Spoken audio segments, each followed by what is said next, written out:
Very good afternoon to all. Myself Akhilesh Sharma, Assistant Professor, Department of Civil Engineering, SIIT Excellence, Bhopal.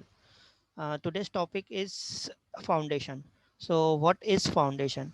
A structure essentially consists of two parts, namely the superstructure, which is above the plinth level, and the substructure, which is below the plinth level. Substructure is otherwise known as the foundation, and this forms the base of any structure.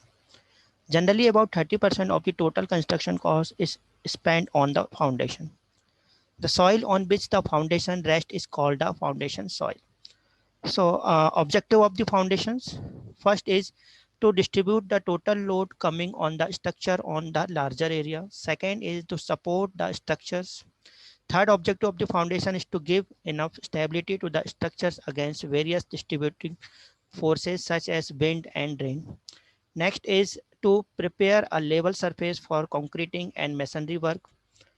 Some factors affecting to design of foundations. First is soil type and groundwater table conditions. Second is structural requirements and foundations. Third is site condition and environmental factors. And fourth is economy, etc. Types of foundation. Generally, foundations may be classified on two types. First is shallow foundation. Second is deep foundation.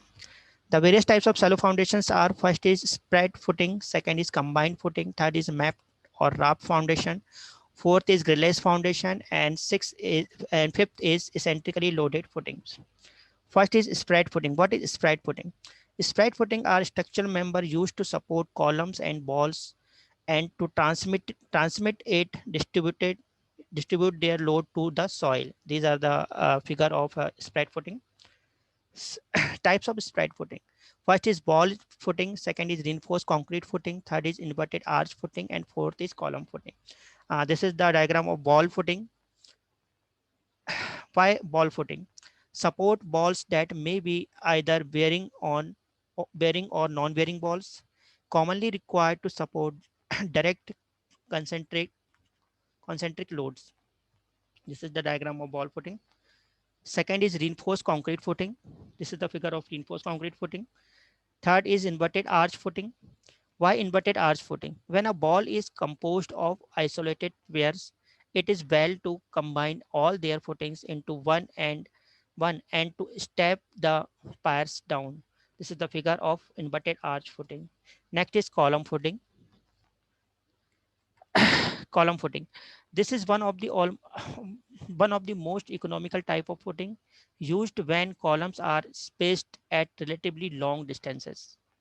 Okay, this is the figure of column footing. Next is combined footing. Combined footing usually support two columns or three columns, not in a row.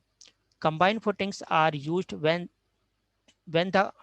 two columns are so close that single footing cannot be used, or when one column is located at or near a property lines. This is the figure of column footing. Combined footing, sorry. Why combined footings? When two columns are close together, causing overlap of adjacent isolated footings.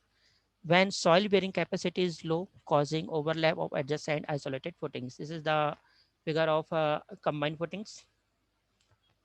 Next is raft foundations. What is raft foundation? Foundations which consist of thick reinforced concrete slab covering the entire area of the bottom of the structure like a floor. This foundation was invented by John Root at Chicago in 19th century. This is the figure of raft foundation. Why raft foundation? Base soil has low bearing capacity, or the column loads are so large that more than 50% of the area is covered by conventional spread footings. Resist unequal settlement due to earthquake and quickness of the construction work. These are some factors where we use raft footings.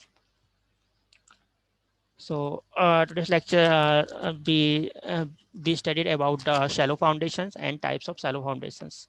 Thank you so much.